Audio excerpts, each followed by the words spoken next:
Why do we go down this tangent? You definitely put me on the spot.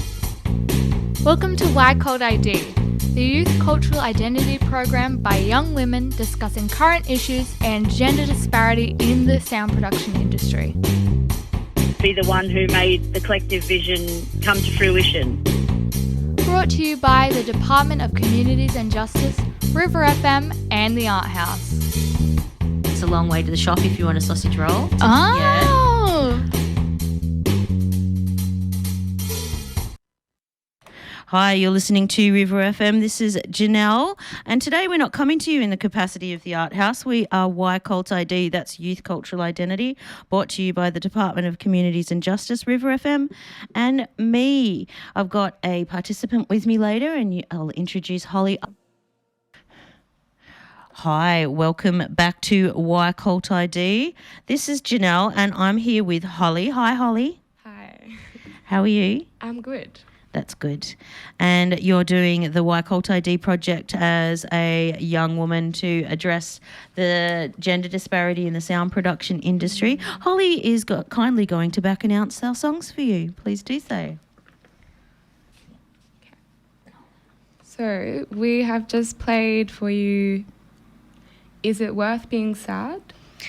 Yeah, I think that was in the last group. Yep. Where am I reading? Sorry, guys. That's all right. Just go from there up. High on You Yep. this morning. So High on You was by Sam Fisher and Amy Shark, wasn't it? I believe so. Yeah. And then we had This Morning This morning by Matt Corby and Missy Higgins. Mhm. Is It Worth Being Sad by Meg Mac. And I think... And Notion. Oh, yes, and Notion, Tash Sultana. Yeah, so that's what we played in the last little block for you. We're going to continue on with playing some songs by Australian female performers, and obviously in those last couple we had a couple of male accompaniments. But we have Adore for you by Amy Shark now. And please stay tuned because we're coming back after this next block of songs with some conversations all around climate change and how it feels for the younger generation compared to, say, my generation, the difference and what we can do about it moving forward. Hello and welcome back to Y Cult ID. As promised, we're going to have a little chat with you now about climate change and what that feels like for the younger generation. But right now I will back announce the songs we just played for you. DYS, so that was Defend Your Situation by Calypso. And just put a pin in that name, Defend Your Situation, because I think that's going to be relevant to some of the stuff that we're going to talk about in a minute. Before that, we played Fool's Gold by Jack River, Nothing Is Changed by Jack River, also a relevant title, and Adore by Amy Shark. So, hi, Holly. Hi. Thank you for coming in, and we're going to talk about climate change today. I did ask you previously how it feels for your generation because there's probably a good 30 years difference between us, and so I'm ex-gen, and I'm probably one of the last generations that was able to grow up without the narrative that the planet's going to end. Yeah. We did have the ozone layer problem, and actually we looked it up. I can tell you that the ozone layer is slowly fixing itself. Where is it here? Oh no, it's somewhere else. I think it said 47 years it was going to take or something. Yeah, Very 43 slowly over years. that period of time. That's 43. right. Yeah. Yeah, it said 43 years that it's going to take for the ozone layer to repair over Antarctica. So, yeah, that's good. Here, I've got it now. Earth's protective ozone layer is slowly but noticeably healing at a pace that will fully mend the hole over Antarctica in about 43 years. And that's a United Nations report. Okay, which we just got off the internet. Yeah. So, yeah, that was the narrative that I was brought up in, and the narrative is so much different for you now. What did you say you feel like you've got how many years? I've heard 20. I've heard 50. Yeah. I've heard nowhere more than 50, I don't think. Yeah. Because So, if the planet's temperature rises by, is it 1.5% or 2%? 1.5 sounds like what I've heard too. Yeah, then Not much. it's not much at all, and it's projected to happen in the next 20 to 50 years if we don't do anything about it. And what that looks like is most of human society will not be able to live on the planet to sustainably because of fires, floods, and food Yeah. shortages. Yeah. Yeah. So I did mention that there's a TV show called Extrapolations. So check that out if you're interested in this stuff, listeners, because it projects some narratives around, in a dramatic sense, it's not a documentary, projects some narratives around what that will look like for society Yeah. living like that. So we already know here in Lismore what the damaging effect of more floods Oh, yeah. is like. Of course, most of Victoria and New South Wales knows what it's like just from the year prior. Was it 2 years ago now? 2 years ago, of the massive fires. Yeah. So, yeah, tell me how that feels. Like, It feels unpredictable. mm-hmm. So you can hear as much, you can hear people say, you've got 50 years left to get your shit together, humanity. Mm-hmm. And I think it's really hard to actually know what that's going to look or feel like. You can imagine it all day. Yeah. I think humans, until it's staring them right in the face, can easily numb out the fact that it's possible that our planet won't be livable Yeah. in not very long time. Well, I'd argue that it is staring us in the face. I think so, and I've noticed that too. I've noticed it is starting to, and that is actually Yeah. why I think people might be waking up a little bit more Yeah. in terms of, well, even I remember being a kid and the weather wasn't as like freaky Yeah. as it has been. Yeah. So does that make you feel powerless though? Because you obviously want to change the narrative. Yeah. But how do you feel you can do that? Learning to work with the land. Yeah. Yeah, and the relationship that you hold with the land, because it's like everything already comes from nature, pretty much everything. Yeah. Even the pharmaceutical drugs come from herbs, things you can make yourself and pick from the garden. Yeah. And I think if we can make that relationship stronger, it's not even going to be a matter of we're doing this out of fear, guys, because we're scared to lose our planet. It's going to be a matter of we're doing this out of love because we're tired of the separation. Mm-hmm. We're tired of that. We're tired of feeling powerless. Yeah. Because I think Lismore's tired of feeling resilient. Yeah, that's a good point. So there's lots of talk around the Indigenous elders and all the knowledge that they hold, because they must have been doing something right to actually be the longest existing Totally. human group. So for 60,000 years, whilst the rest of the world's doing civilization and running around doing wars and such, they're ticking along tickety-boo. They're but just getting by. Yeah. That because they had that connection to Literally, land and space. yeah. We can't go back to a tribal reality. I mean, we could, and if we continue to destroy the planet, that might be the last pockets of humanity. Yeah. But that's not evolution. That's devolution. So somehow we have to use that knowledge that they have and make it relevant for a modern world. Yes. Yeah. Yes. And so therefore the biggest issue, in my opinion, around what's going to change that narrative is economy. So so what you're trying to express to me, correct me if I'm wrong, is that societies should run societies, not economies run societies. Yeah. Yeah? Yeah. So in capitalism, we live in a society where economy runs society. Yes. And I mentioned to you before that there's, apart from a full-blown revolution, there's two much less violent things that we can do that will really put a dent in the amount of carbon that's being kicked out, which is basically fossil fuels, the mining company, and actually meat is a big one too. And that is to put caps on CEOs' wages and to ban political donations. So currently we live in a society where the two major parties are the two major parties and everybody else is sort of considered a side swipe or maybe a waste of a vote. Yeah. Because they are funded by two major economic realities, that's mining and big pharma.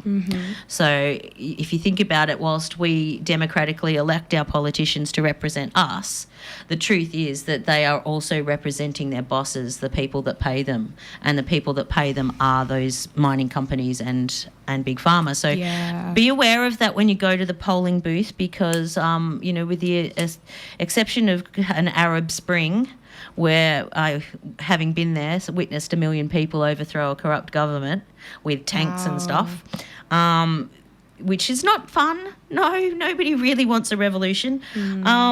So, do that. Go to the polling booth and I understand that left-wing ideology that I don't know enough about it, so I'm not going to make a stupid decision and do, like, for instance, a donkey vote or something. But if you educate yourself then, for instance, here you go, the only party to my knowledge that is prepared to ban political donations at this point in time is the Greens. Yeah, that doesn't surprise me. Yeah, because they're very much aware of that reality, and obviously they want to flip the switch on our own destruction. So even though the narrative surrounding them is they're also just in it for the money, apparently. Oh, yeah. What's that one? Oh, the Greens are just in it for the money like any other party. This is what I heard from my mum. Okay. Well, I think what's really important when you say that is because we are talking about narratives. Yeah. And how easy it is to make people believe in a lie. Oh, it's so easy. Yeah. Yeah, it's really easy. So you had an example of something that happened to you as a teenager with that one kid that was getting in trouble. Yes. Yeah, tell us that story. Well, it wasn't the one time it happened, but it was the one time it happened where I had enough. So you guys, the listeners, can probably relate to this too, because I think, you go to school and then for me, what would happen on occasion is that one kid would be a bit more rebellious and do something, acting out, I guess you could call it. So the teacher not only keeps that kid in after class, but that teacher also keeps the rest of the class in, or that we all have to suffer the same punishment. And I think from their lens, it probably is like, no kid's going to want to get in trouble because then they're going to feel shame, because then everyone else is in trouble. Yeah. So it would be the kind of narrative where it's like, okay, class, you have Jacob to thank for staying in now, instead of being like, I'm really freaking mad at Jacob and now you're going to suffer too, because that's really the truth behind the words. And one day I got to a point where I was just like, this is funny because there's so many more of us than there are one teacher.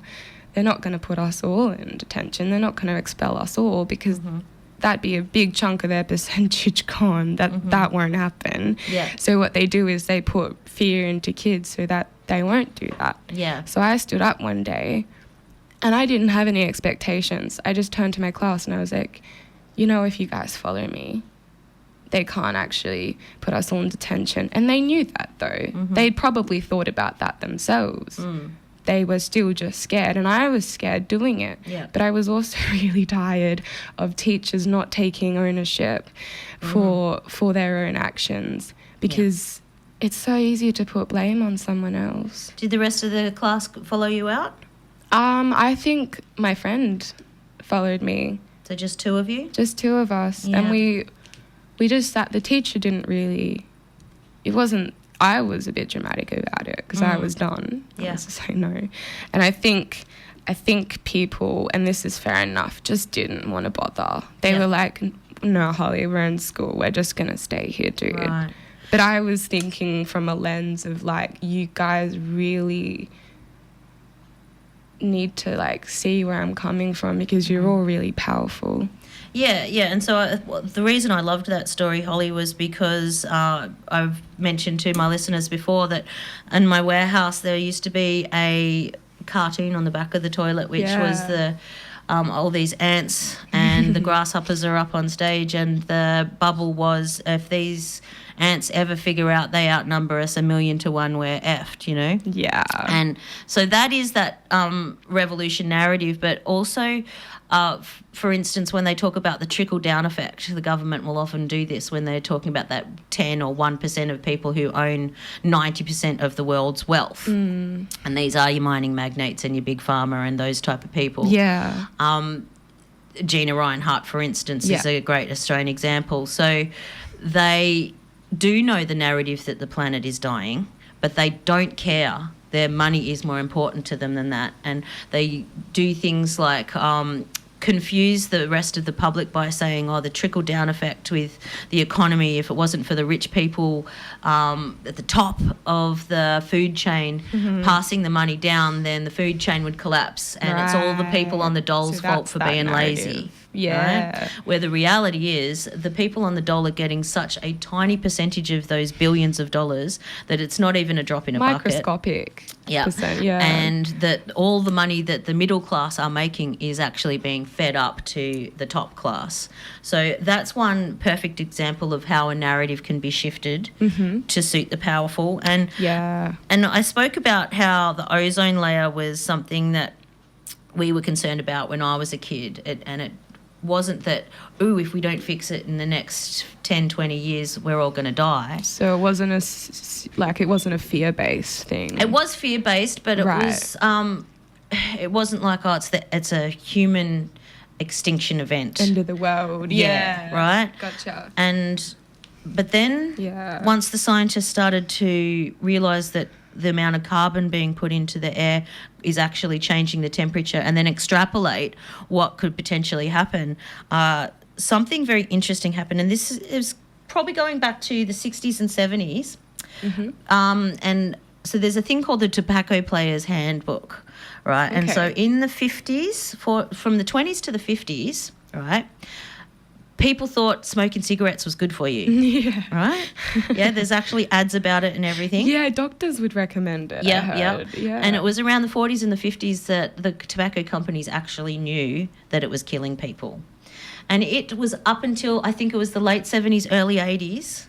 Yeah. That long, almost 50 years, it took them for the government to turn around and go, okay, we believe you. We're going to put the labels on this tobacco. We're still going to sell it and tax it. Well, because the people want it. Right. You but the people want a lot of things, though. I know, but what you're suggesting is more of a Nazi ideology to actually ban people from having stuff that they might want. But you can put a label on it. Oh, no, not to. Yeah, no, I did kind of actually come across a bit like tricky, that, isn't it? Yeah, it is tricky. But anyway, it took 50 years for them to achieve that level, even though they knew. And the reason they did that is because tobacco companies created this book, literally called the Tobacco Player's Handbook, which was a marketing tool on how to manipulate society to the point where they don't actually believe the stats, right? They were experts in how to do this. And get this, Holly, I'm sorry, I'm about to blow your little mind. In the 80s, once that fight was lost, these dudes needed a job. What was the next big narrative that needed to be changed? Climate change. The same people who wrote that book spent the next 50 years, up until just 2 years ago maybe, being able to nullify and stop this discussion to the point where we're almost at a human extinction event because of that 50 years of a lying that it's a lie. Yeah? So, and I got that from a assignment I did at university from an article I read. I can't pull the article up right this minute, but it is actually true, and they are the same people that wrote that book.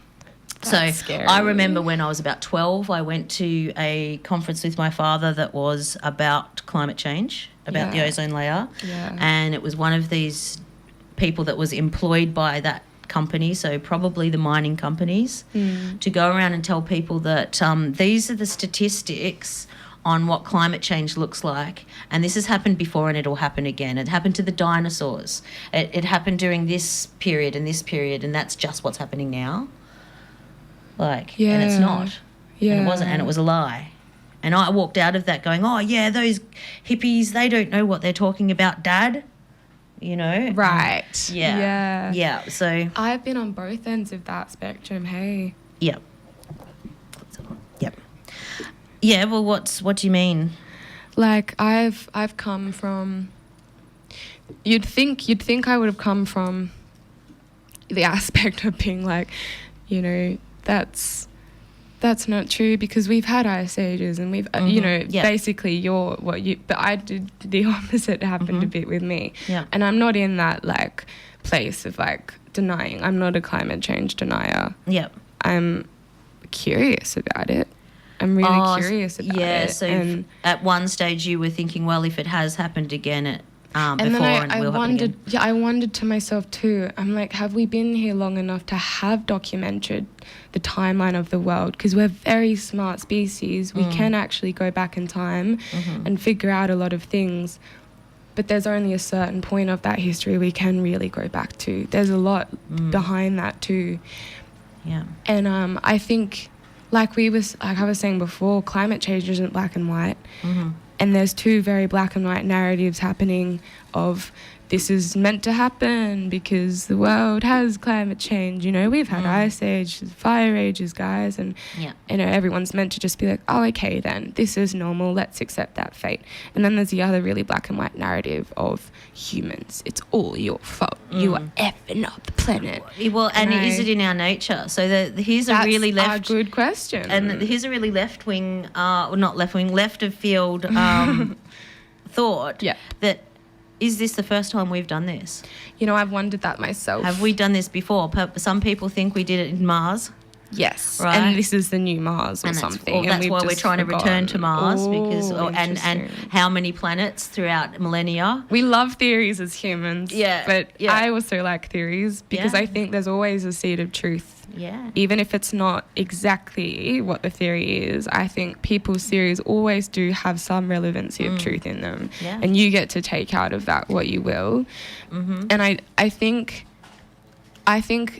we've had prophets who have known, like ancient prophets written in books that no modern humans written, and we look at it and we're like, oh shit, they're talking about. This one's going to really bust your nut. So you know how if you believe in the Big Bang Theory rather than creationism, right? Yeah. Who's to say that we haven't already imploded and exploded millions of times before? Yes. That's a good one for the noodle, isn't it? But so we don't know if it is in human nature, but I'll leave you with one little interesting tidbit. Do you think we are the first species to have been directly responsible for our own extinction event? Or we might not, but projecting that we could be, right? Yeah.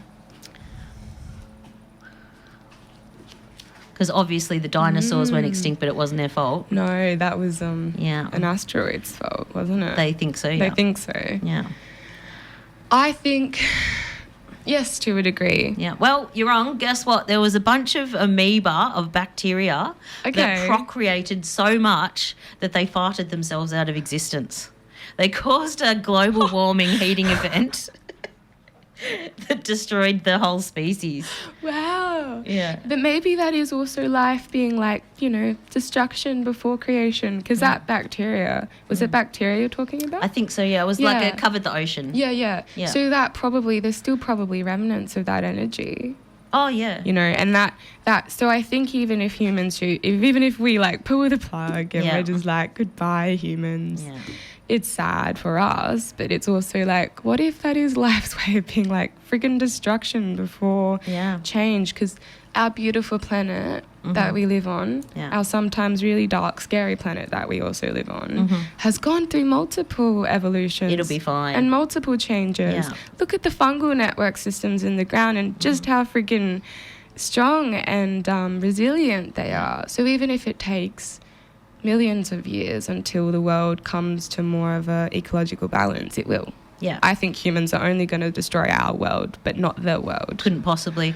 But we are the first sentient beings to be aware of it. So humans by nature are a bit friggin' self-destructive though, hey. Can be, but we can also be the most enlightening and loving and generous, creative beings. Because it's a bit like the shadow of that light is always going to be a big shadow there. Yeah. Yeah. Well, Holly, this has been a fabulous conversation. It has Perhaps been. we've got a bit more time before we get to 2:00 when we come back to say goodbye Yeah. to round it off for you. But for right now, we're going to play some more songs for you.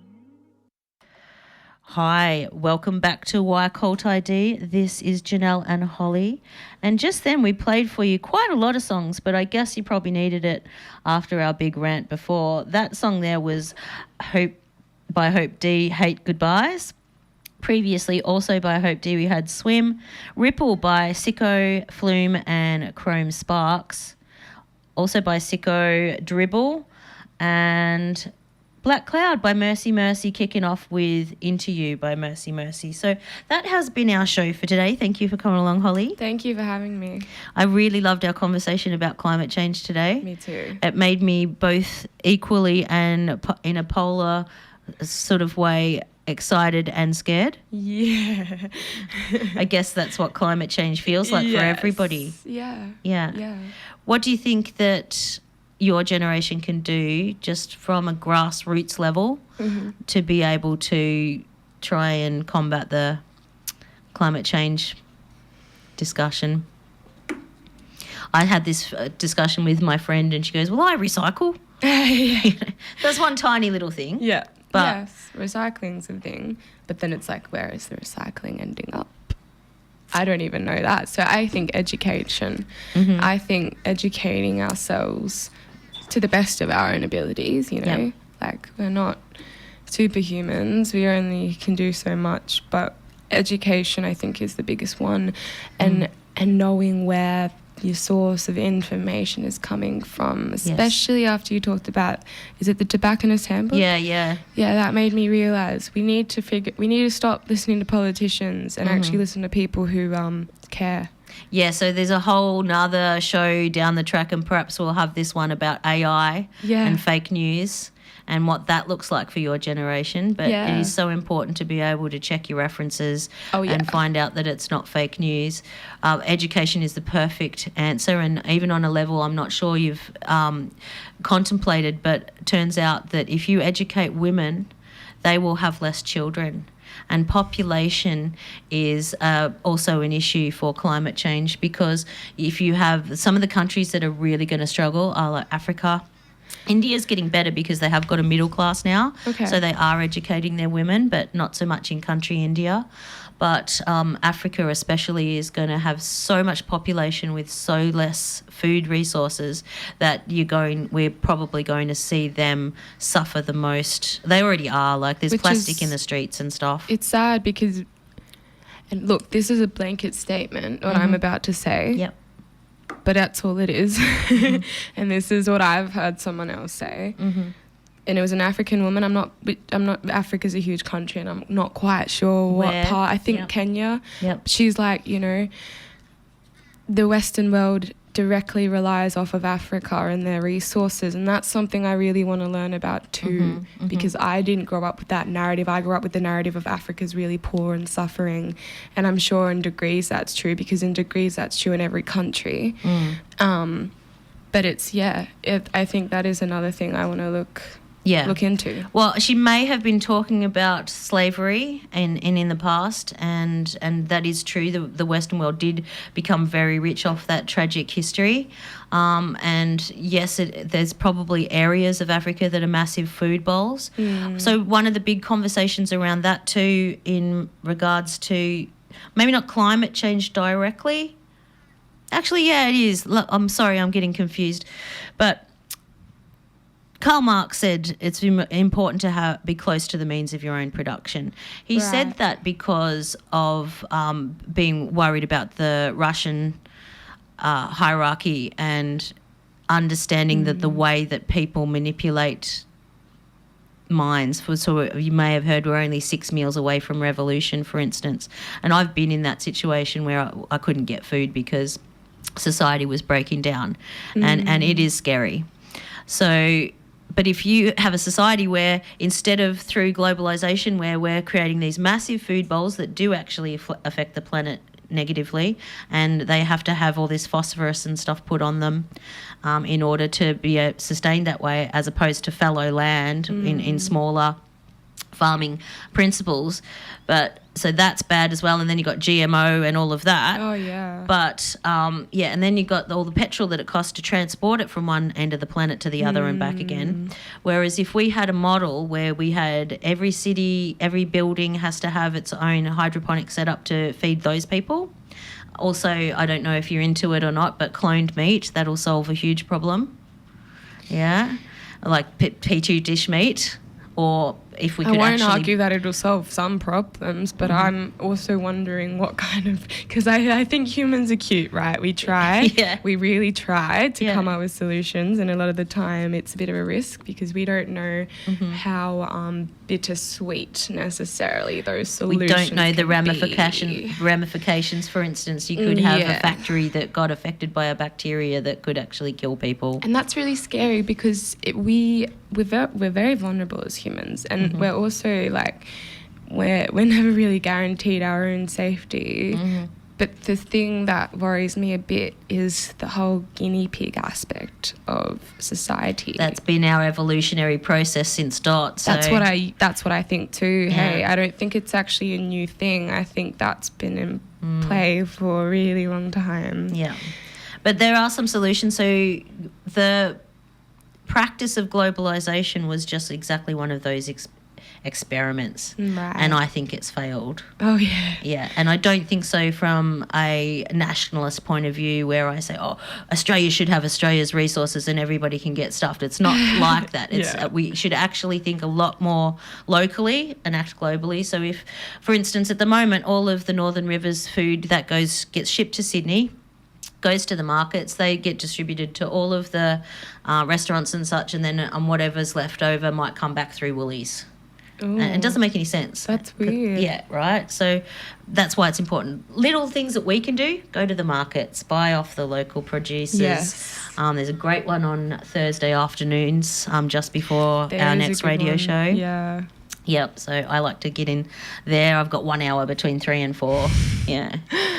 But okay, we're going to have to say goodbye now because it's coming up to 2 o'clock. Thank you for being part of Why Cult ID. Thank you. And if you're a woman or young girl or identifying and you would like to address the gender disparity in the sound production industry, then you can contact me at thearthouse@2ncr.org.au, and we would love to have you. We can do some live on-air training, show you the desk, and then show you how to edit into a podcast. That's what this is all about. We've only got a couple of months left for the project, so that email again is thearthouse@2ncr.org.au. We'd love to have you. If you're a female between the ages of 14 and 24. Okay, I'm going to sign off and we're going to play for you now. What are we going to leave them with? I actually have not heard this song. I've heard Angie McMahon a lot, but I've just pulled out a random one because it's called Pasta, and I thought that was a funny name. Oh, I'm hungry now that you said that. Yeah. I've been lost, I've been